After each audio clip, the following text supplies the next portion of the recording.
Henry कई सालों तक यूएस आर्मी में सेवा करने के बाद हांगकांग वापस लौट आया है। अब वह एक टीचर बनने का करियर शुरू करना चाहता है, इसलिए वह अपने पुराने स्कूल तक ची सेकेंडरी जाता है। प्रिंसिपल उसे बताते हैं कि उसके पास टीचिंग का कोई अनुभव नहीं है, लेकिन जब हेनरी उन्हें एक बड़े अधिकारी का सिफारिशी खत दिखाता है तो उसे नौकरी दे दी जाती है। जाने से पहले प्रिंसिपल उसे बता देते हैं कि जिस क्लास में उसे पढ़ाना है वह स्कूल की सबसे खराब क्लास है। पहले दिन सुबह जब हेनरी क्लास में जाता है तो वहाँ पूरा माहौल बिखरा हुआ होता है। कुछ बच्चे सो रहे होते हैं, कुछ गाना गा रहे होते हैं, कुछ वीडियो गेम खेल रहे होते हैं और कई बच्चे पोर्टेबल स्टोव पर रेमन नूडल्स बना रहे होते हैं। हेनरी के आने के बावजूद कोई भी उस पर ध्यान नहीं देता और सब अपने अपने काम में लगे रहते हैं।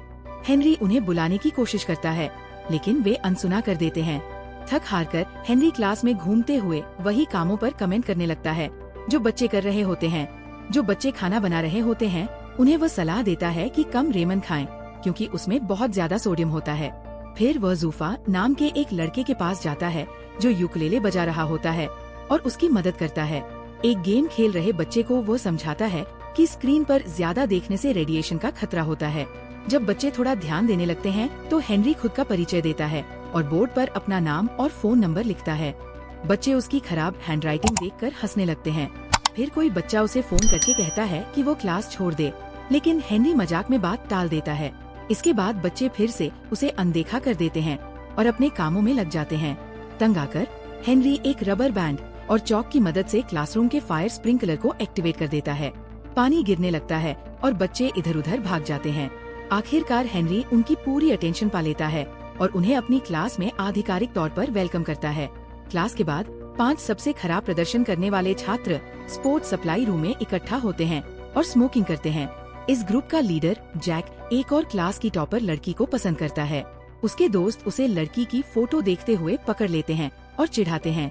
इस ग्रुप का अमीर बच्चों की बास्केटबॉल टीम से झगड़ा चलता रहता है। बास्केटबॉल टीम के लड़के सप्लाई रूम में आकर हमेशा की तरह जैक का मजाक उड़ाते हैं, क्योंकि वह गरीब है। बाद में बास्केटबॉल टीम प्रैक्टिस कर रही होती है और जैक व उसके दोस्त दूर से उन्हें देखते हैं। जैक कोर्ट पर एक बोतल गिरा देता है जिससे टीम लीडर गिर जाता है। सब हंसते हैं, लेकिन इंग्लिश टीचर मिस लियांग उन्हें डिटेंशन दे देती है। डिटेंशन से बचने के लिए बच्चे मिस लियांग पर प्रैंक करते हैं और जब वो डेस्क साफ कर रही होती हैं, तब भाग जाते हैं। दूसरी तरफ स्कूल का प्रिंसिपल परेशान है, क्योंकि एजुकेशन बोर्ड स्कूल की सालाना फंडिंग का 20% काटने वाला है। बोर्ड के लोग स्कूल का इंस्पेक्शन करने आते हैं। उसी समय हेनरी उस क्लासरूम में जाता है जहां बच्चों ने उसके ऊपर पानी गिराने के लिए एक बाल्टी सेट की होती है, लेकिन हेनरी जल्दी रिएक्ट करता है और बाल्टी को गिरने से रोक लेता है। बच्चे जो उसे बेइज्जत करना चाहते थे हैरान रह जाते हैं। हेनरी फिर जैक से उसकी सिगरेट्स का पैकेट मांगता है। जैक उसे बिना सवाल किए दे देता है। फिर हेनरी जूफा से पूछता है कि सिगरेट में 3 मुख्य चीजें कौन सी होती है। सही जवाब देने पर वो उसे एक दिन के लिए क्लास छोड़ने की छूट दे देता है। बाकी बच्चे भी शोर मचाने लगते हैं कि उन्हें भी क्लास छोड़नी चाहिए। तब हेनरी सबको एक एक सिगरेट देता है और कहता है कि इसे ध्यान से देखो और समझो। हेनरी जानता है कि अगर वो सीधे सीधे कहेगा कि सिगरेट सेहत के लिए हानिकारक है तो बच्चे उसे गंभीरता से नहीं लेंगे, इसलिए वह उन्हें सिगरेट के असर और फेफड़ों में टार कैसे बनता है यह समझाता है। पहली बार बच्चे उसकी बातें ध्यान से सुनते हैं और सीखने में रुचि दिखाते हैं। घंटी बजने पर हेनरी सिगरेट वापस मांगता है और बच्चे थोड़ी नानुकुर के बाद लौटा देते हैं। कैफेटेरिया में बास्केटबॉल टीम का कैप्टन जानबूझकर जैक के दोस्त ब्रूस को पैर अड़ाकर गिरा देता है। इससे दोनों ग्रुप्स के बीच बहस होती है, जो जल्दी ही मारपीट में बदल जाती है। बच्चे खाने की ट्रे और टेबल्स फेंकते हैं और कैफेटेरिया को तहस नहस कर देते हैं। बाद में हेनरी को बताया जाता है कि उसकी क्लास के 5 बच्चों को फाइट शुरू करने के लिए अस्थायी रूप से सस्पेंड कर दिया गया है। हेनरी जैक को एक और लड़के से लड़ते हुए देखता है और उन्हें रोकता है। शांत होने को कहने पर जैक आरोप लगाता है कि स्कूल अमीर बच्चों के साथ भेदभाव करता है, क्योंकि उन्हें कोई सजा नहीं मिलती। स्कूल के बाद हेनरी उन 5 छात्रों की फाइलें निकालकर उनके बारे में ज्यादा जानने की कोशिश करता है। उसे पता चलता है कि जूफा एक पाकिस्तानी प्रवासी का बेटा है, जिसे अक्सर उसके रंग भेद के कारण भेदभाव झेलना पड़ता है। उसके मोहल्ले के पुलिस वाले अक्सर उस पर चोरी का इल्जाम लगाते हैं। जूफा की जिंदगी की बस एक ही ख्वाहिश है, संगीतकार बनना। दूसरी स्टूडेंट एक लड़की है जिसका नाम डेनन है। उसके जन्म से ही उसके पिता उससे नाराज रहते थे, क्योंकि वो हमेशा एक बेटा चाहते थे। डेनन पूरी जिंदगी अपने पिता का सम्मान पाने की कोशिश करती रही।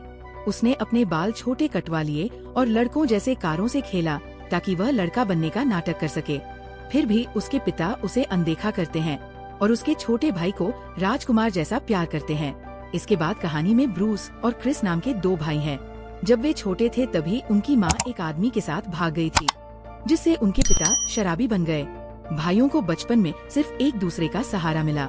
ब्रूस ने वीडियो गेम्स में खुद को डुबो लिया ताकि हकीकत से बच सके, जबकि क्रिस ने ग्रोसरी स्टोर में काम करके घर चलाने के लिए पैसे कमाए। अब बात करते हैं जैक की, जिसके परिवार के बारे में हेनरी को कोई जानकारी नहीं मिलती। अगले सीन में जैक एक रेस्टोरेंट में वेटर का काम कर रहा है। वहाँ एक MMA सट्टेबाज जियानिंग अपने बिजनेस पार्टनर्स के साथ आता है। जब जियानिंग ध्यान नहीं दे रहा होता, जैक उसका महंगा लाइटर चुरा लेता है, लेकिन पकड़ा जाता है। जियानिंग के लोग उसे पीटते हैं और उसकी ID चेक करते हैं। जब उन्हें पता चलता है कि जैक एक स्टूडेंट है, तो वे उसे कुछ पैसे देते हैं और उसे खाना डिलीवरी का काम ऑफर करते हैं। दूसरी ओर हेनरी जुफा के घर जाता है और उसे अपने पिता और उनके साथियों से चोरी के टिकट के कारण भागते हुए पाता है। शुरू में हेनरी उसकी मदद करता है, लेकिन जब सच्चाई जानता है तो उसके पिता का साथ देता है। बाद में हेनरी और जुफा ब्रिज पर बैठकर बातें करते हैं। हेनरी जुफा को मोटिवेट करने के लिए एक स्ट्रीट बैंड के साथ गाना गाता है। थोड़ी देर बाद जुफा भी हिम्मत करके पहली बार भीड़ के सामने गाता है, जबकि स्कूल में वह पहले बुली हुआ था। इसी बीच ब्रूस और क्रिस का पिता रोज की तरह देर से घर आता है और उनसे बियर लाने को कहता है। जब वे मना करते हैं तो वो गुस्से में चिल्लाकर उन्हें घर से निकालने को कहता है। अगले दिन हेनरी उनके पिता से मिलता है और उसे अपने बेटों के भले के लिए रिहैब सेंटर जाने के लिए मनाता है। वहीं डेनन के पिता उसे मेकअप का बैग देकर कहते हैं कि वह एक बार लड़की जैसी बर्ताव करे। डेनन इस बात से गुस्से में आ जाती है कि उसे कभी भी अच्छा नहीं समझा गया। वह मेकअप अपने छोटे भाई पर लगा देती है और चुपके से कार की चाबी लेकर भाग जाती है। वह अपने पिता की कार चलाकर भागने वाली होती है, लेकिन सही समय पर हेनरी उसे रोक लेता है। हेनरी उसे बताता है कि बिना लाइसेंस ड्राइव करना गैरकानूनी है और एक विकल्प सुझाता है। फिर वे एक गो-कार्ट रेस ट्रैक पर जाते हैं। हेनरी डेनन के पिता को भी बुलाता है और दोनों के बीच रेस कराता है। रेस के दौरान दोनों एक दूसरे को कोई रहम नहीं दिखाते और ट्रैक से बाहर चले जाते हैं। अचानक एक गाड़ी डेनन के गो-कार्ट से टकराती है, लेकिन वह बच जाती है। उसका पिता ये देखे बिना सोचता है कि डेनन मर गई और फूट फूट कर रोने लगता है। डेनन समझ जाती है कि उसके पिता उसे वाकई प्यार करते हैं और उसे गले लगा लेती है। अगले दिन स्कूल में ब्रूस और क्रिस सहित एक ग्रुप को एक रिहैब सेंटर भेजा जाता है ताकि एक शराब छोड़ चुके आदमी का इंटरव्यू लें। वे चौंक जाते हैं जब उन्हें पता चलता है कि वह आदमी उनका अपना पिता है। स्टूडेंट्स उससे पूछते हैं कि वह शराब पीने क्यों लगा।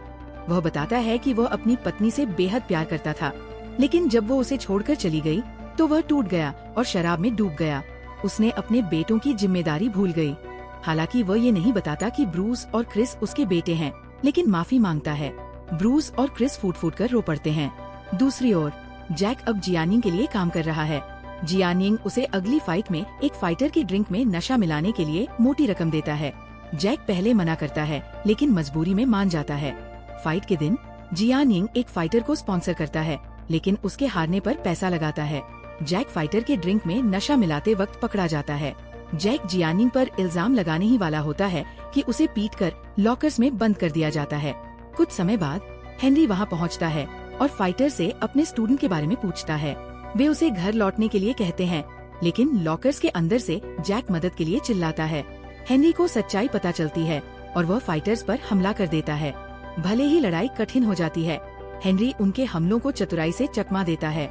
आखिरकार वो उनके बेस्ट फाइटर को भी चित कर देता है, जो थोड़ी ही देर में मुकाबला करने वाला था। इसके बाद का सीन अस्पताल का है, जहां हेनरी का इलाज हो रहा है। जैक जियानिंग की सच्चाई बताने की कोशिश करता है, लेकिन उसे चुप करा दिया जाता है। ये खबर टीवी पर आ जाती है और हेनरी को एक प्रोफेशनल फाइटर को हराकर अपने स्टूडेंट को बचाने वाले इंसान के रूप में पहचान मिलती है। अब स्कूल में भी स्टूडेंट्स उसे इज्जत देने लगते हैं। वे उसे क्लास में खड़े होकर वेलकम करते हैं, जो पहले नहीं करते थे। फिर एक फ्लैशबैक दिखाया जाता है, जहां पता चलता है कि स्कूल के दिनों में हेनरी खुद एक शरारती लड़का था। एक बार उसने एक स्टूडेंट पर वाटर बैलून फेंका था, जो पेरेंट्स के सामने पियानो बजा रहा था। बाद में उसी स्टूडेंट से लड़ाई करके उसने उसका हाथ भी तोड़ दिया था। उसे लड़ाई के लिए सस्पेंड कर दिया गया, जिसके बाद उसे अमेरिका जाना पड़ा। उसी दिन से जब हेनरी क्लास में पढ़ाते हैं तो छात्र ध्यान से सुनने लगे और आने वाली कॉलेज प्रवेश परीक्षा के लिए जमकर पढ़ाई करने लगे। सब अच्छा कर रहे थे सिवाय ब्रूस के, जो गोलियों, नशे की दवाओं का आदी हो गया था। पता चला कि जहाँ क्रिस अपने परिवार की समस्याओं से बचने के लिए वीडियो गेम्स खेलने लगा था, वही ब्रूस ने ड्रग्स लेना शुरू कर दिया था। ध्यान न लगने की वजह से वो मॉक टेस्ट में बहुत खराब प्रदर्शन करता है। हेनरी उसे सुधारने का वादा करते हैं, लेकिन समय के साथ ब्रूस और ज्यादा डिप्रेशन में चला जाता है।